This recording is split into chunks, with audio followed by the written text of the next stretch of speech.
Meanwhile, 3 GOP committee chairmen out with a scathing statement on the Comey memos, accusing him of political bias in his interactions with the Obama-era officials versus President Trump. I'm joined right now by one of those lawmakers. House Intelligence Committee Chairman Devin Nunes is live this morning at the World Ag Expo in California, and Congressman Nunes is also a member of the House Ways and Means Committee. Congressman, it's good to see you this morning. Thanks so much for joining us.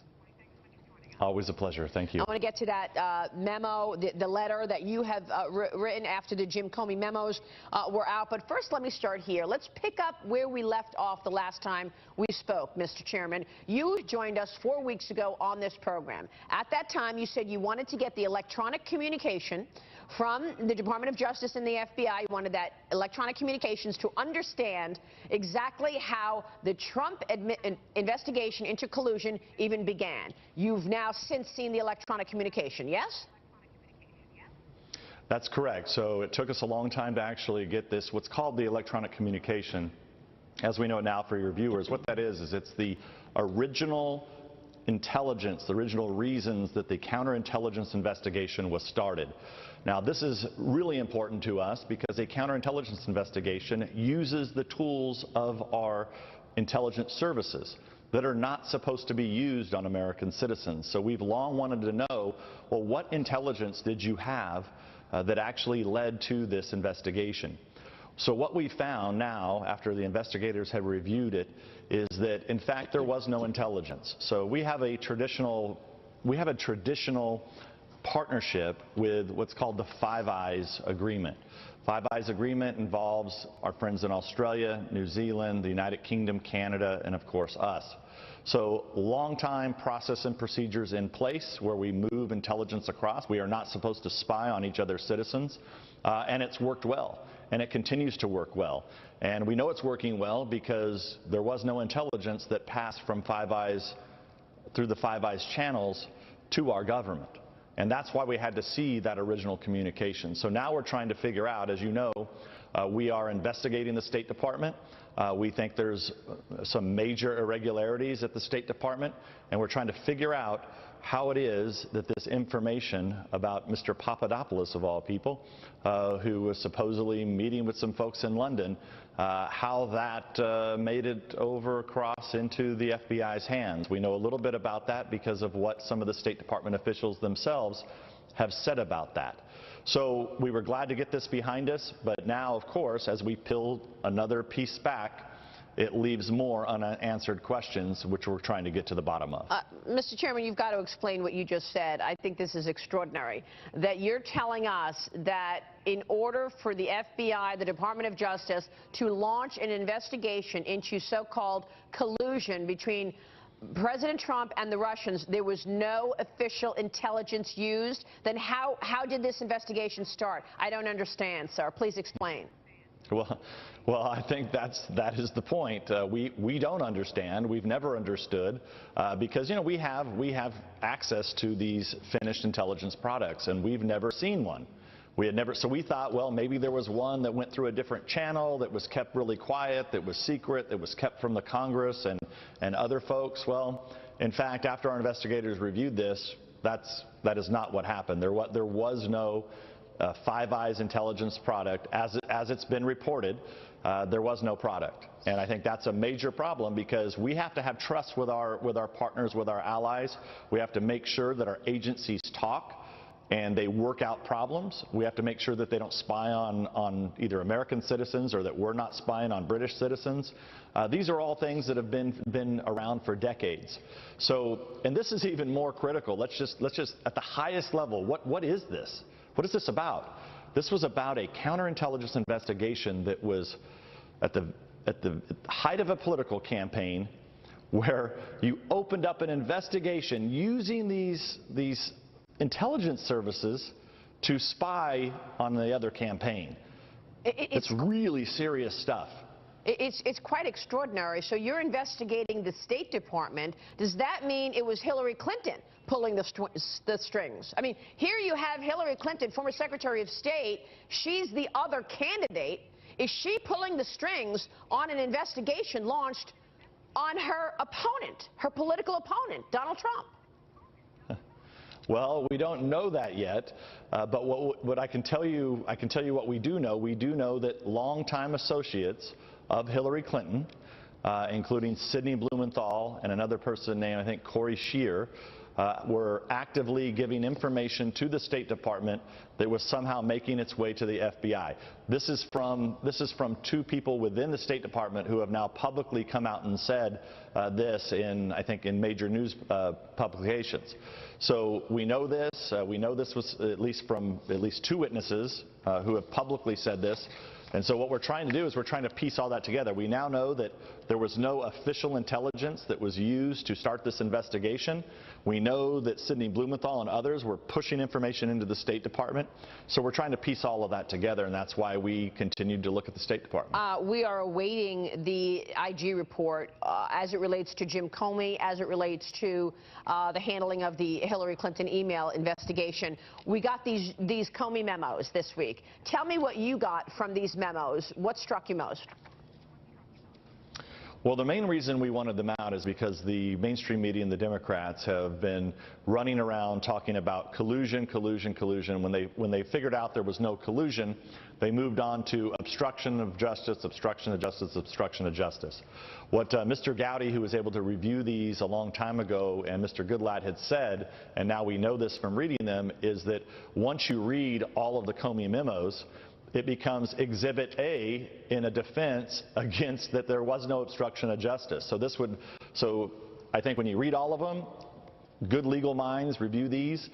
When you have the President of the United States saying, look, investigate all of my people. If anybody in my campaign was colluding with the Russians, I want to know, and they need to be brought to justice.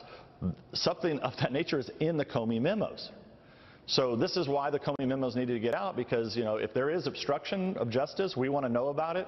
But clearly there wasn't, and that's what the Comey memos prove. Now, I think for Mr. Comey, when you match up his memos with what's in his book, with the interviews that he's giving, I think he's got a lot of problems coming in the future as it relates to what the IG is looking at into his behavior during the Clinton email investigation. Well, what kind of problems? I mean, we know that the IG has recommended criminal charges against his former deputy, Andrew McCabe. Where does that go? What does that mean, criminal charges? Where do you see that going? And is that the same fate that we will see for Jim Comey? Well, it's hard to say right now, but we know that, so Mr. McCabe has been recommended that he face criminal charges.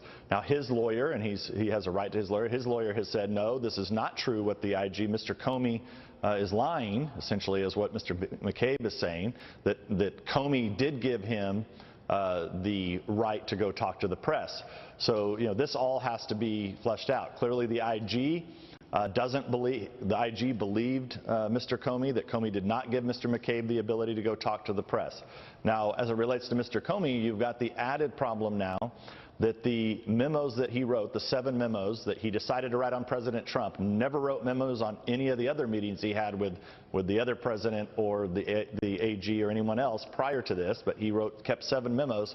4 of those were classified. He decided to launder them to a friend who then leaked them to the New York Times. If those memos contain classified information, he purposely did that. He purposely leaked them in order to get a special counsel started after he was fired. He leaked pieces of these, so we need to figure out exactly what is it that he leaked. Who did he give these memos to?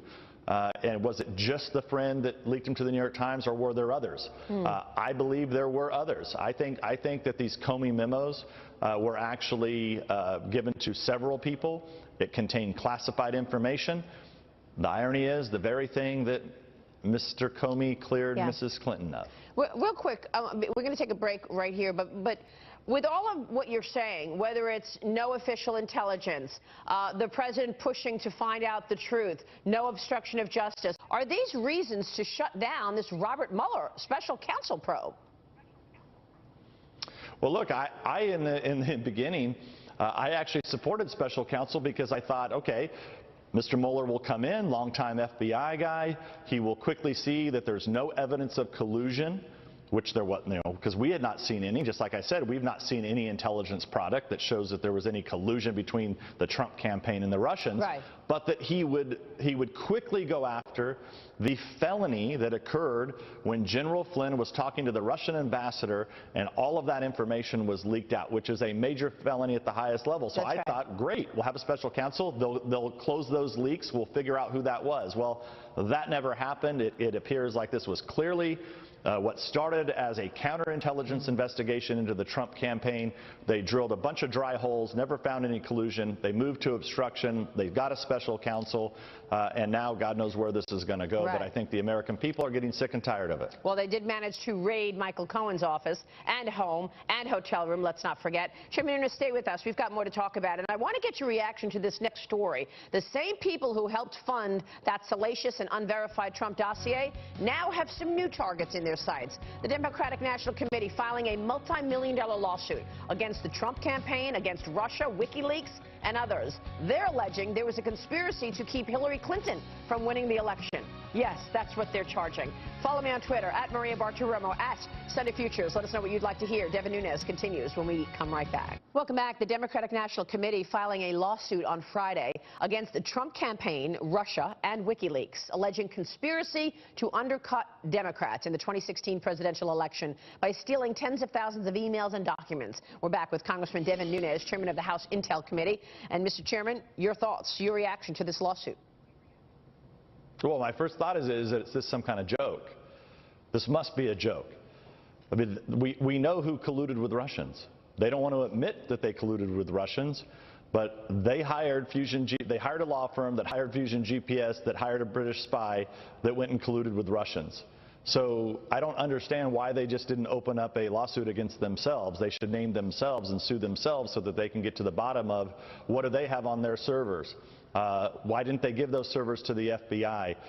This is nothing more, nothing less than a continuation of fundraising off of this scandal. This is made to play to the far left in this country so that the far left will continue to write checks because they don't believe that President Trump won the election fair and square. Yeah. Because the media, most of the media in this country has continued this narrative that there was collusion, there was obstruction, that Trump was somehow involved with Putin and Putin helped to steal this election.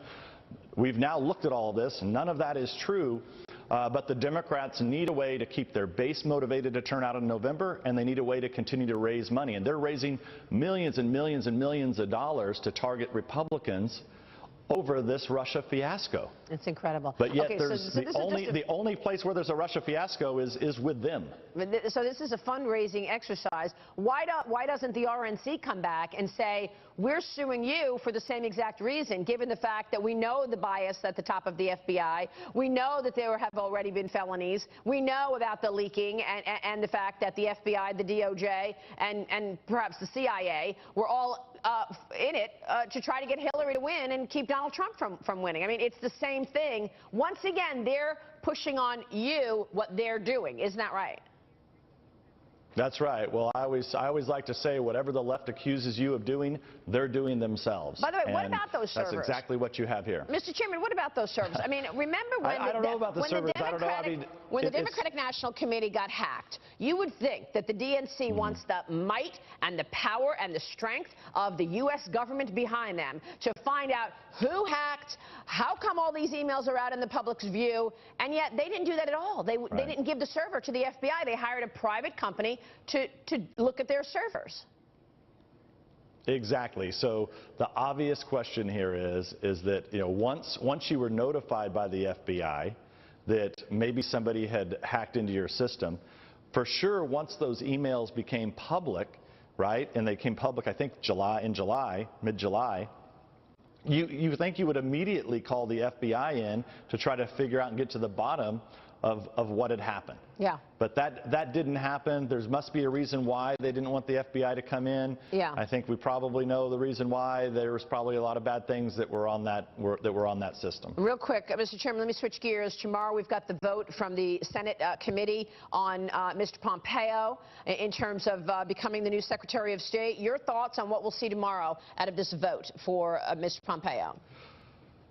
Well, Mr. Pompeo should have been confirmed weeks ago. This is really the #3 person in our government. We have high-level negotiations going on with the North Koreans now and South Koreans trying to solve that long-standing conflict. Mr. Pompeo was already confirmed as the director of the FBI.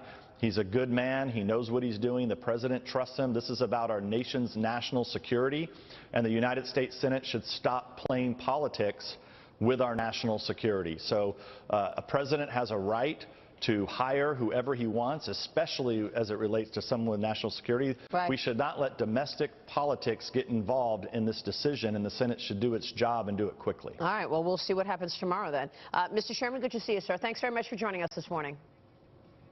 Thank you.